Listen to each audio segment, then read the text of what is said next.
And good morning all of you. Today I read SST class 4 lesson 5 the Southern Plateau. दक्षिण के पठार plateau जो southern plateau है यह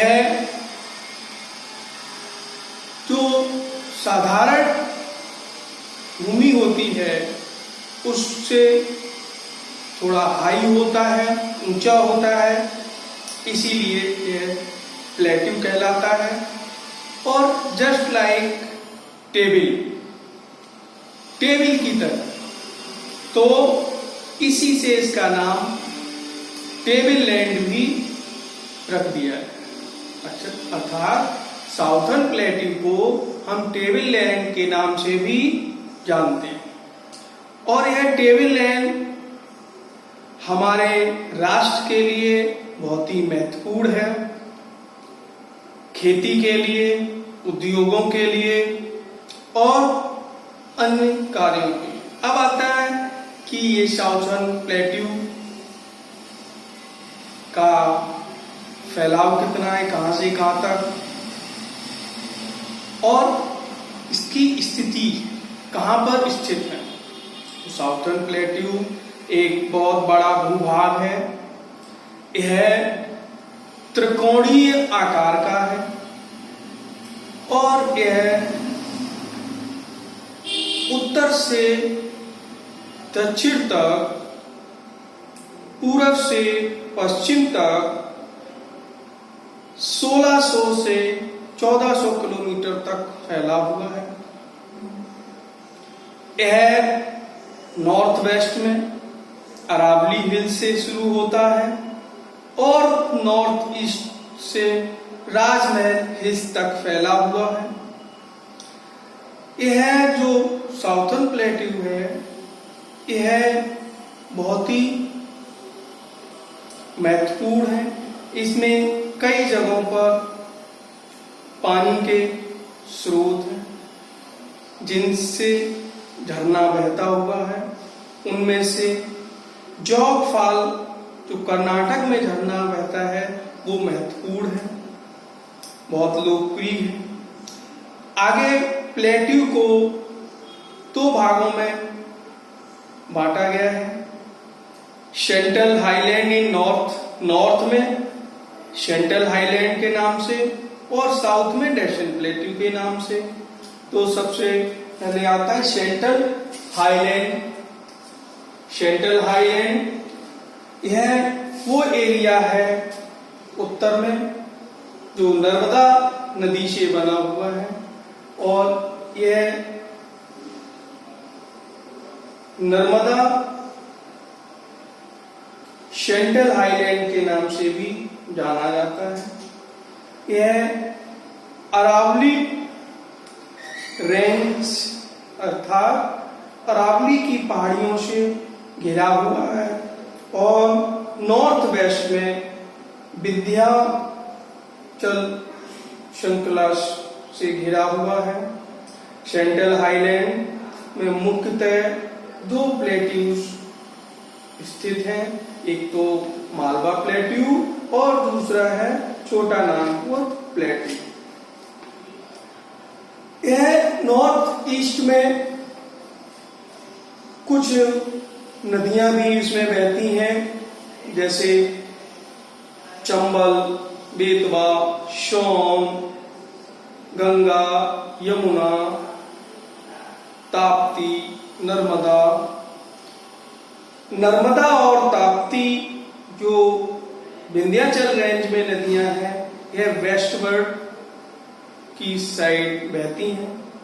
और मालवा प्लेट्यू की एक खास विशेषता है कि मालवा प्लेट्यू में जो मिट्टी है वो ब्लैक सॉइल, काली मिट्टी पाई जाती है। इसलिए यहाँ पर व्हीट, कॉटन, ऑयलसीड ये मुख्य फसलें उगाई जाती हैं। छोटा नागपुर प्लेट्यू मुख्य मिनरल्स के लिए भी प्रसिद्ध है। इनमें कोयला, आयरन, माइका, मैग्नीज, ये मुख्य खनिज पाए जाते हैं। अब अगला आता है द डेसन प्लेट्यू।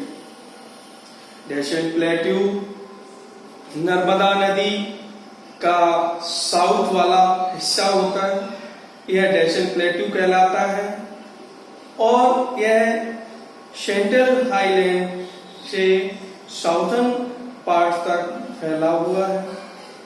इसके जो पश्चिमी घाट हैं यह पैरेलल आकार में अरेबियन सी तक फैले हुए हैं और इसकी कुछ ऊंची चोटियां जैसे अन्नामुडी और कार्डामोम केरला में स्थित है, जबकि पश्चिमी घाट को नीलगिरी तमिलनाडु में जो स्थित है नाम से जाना जाता है।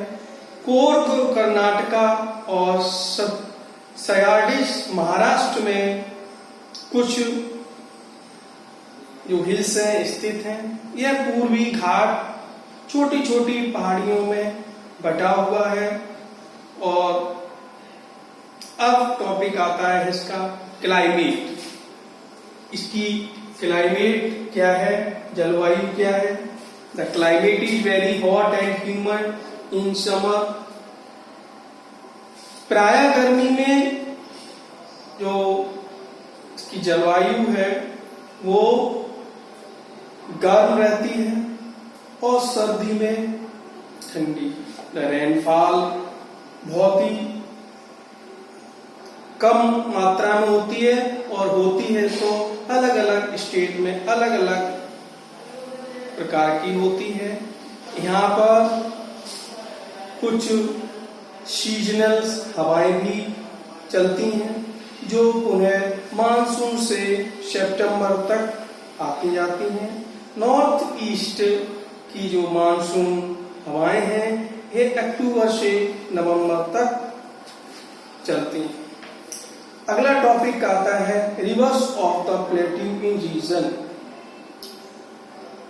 जो डेसन प्लेट्यू है यह पूर्व से पश्चिम तक कई नदियों के बहने से बनता है। इनमें गोदावरी या इंद्रावती मुख्य रिवर है और इन नदियों का पानी मैदानों में बहता है, तराई में बहता है।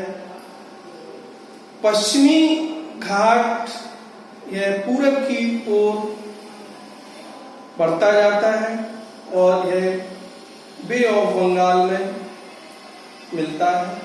कृष्णा रिवर, तुंगभद्रा रिवर और ये मुख्य नदियां इसमें बहती हैं। इस इलाके में कुछ जो नदी हैं जो बे ऑफ बंगाल अर्थात बंगाल की खाड़ी में नहीं गिरती। इनमें ताप्ती, नर्मदा ये नदियां ऐसी हैं कि बंगाल की खाड़ी में नहीं गिरती हैं।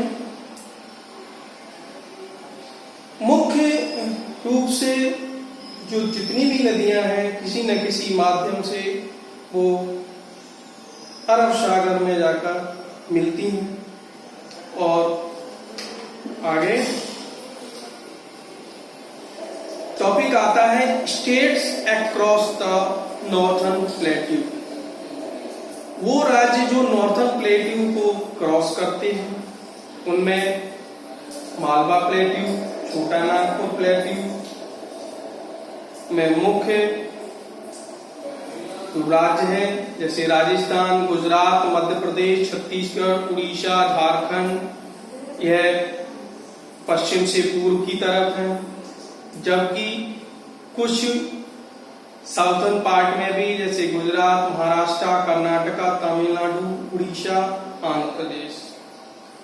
तो आज इस वीडियो में मैंने आपको इस साउथर्न प्लेट्यू के जो मुख्य टॉपिक हैं उनके बारे में बताया। अगले टॉपिक में मैं अगला बताऊंगा। Thank you.